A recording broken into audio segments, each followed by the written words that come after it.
तर आज होती आपल्या घरची फवारणी आणि आपली आई तूर तुरू निघली वावराकडं. आम्ही पोचलो नदीपाशी आणि पाहतो तर काय, नदीला येऊन होतं पाणी. आपला मोबाईल नव्हता वॉटरप्रूफ तर मी घेतलं प्लॅस्टिक. 3 दिवसाच्या पावसानं आमचं केलं वावरात जाणं जाम. आपल्याला जायचं होतं त्या साईडनं. जाता जाता मंदात गेली आई घसरून, झाली वली.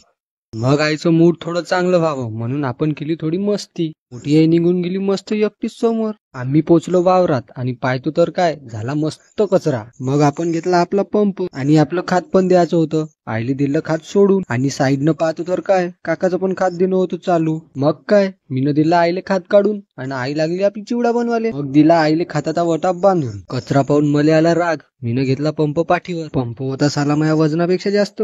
एक पंप आलो मारून आणि आपला निघला एका पंपात पुरा घाम. थोड्या वेळात झालं खात आणि फवारणी मारून. मग गेलो आम्ही दुसऱ्या वावरात. भरला वाट्यात खात. मला वाटलं झाली फवारणी, पण आई म्हणे या वावरात पण मार फवारणी. मला आला मग राग. मीनं दिली फवारणी मारू. मग का काही वेळानं झाली आपली फवारणी मारणं खतम. मया मागूनच झालं आईचं खात पण देणं. मग मीनं दिलं खात बांधून. आजच्या फवारणीनं आणि खातानं काढला पुरा घाम. मग घेतला पंप पाठीवर आणि निघालो घराकडं.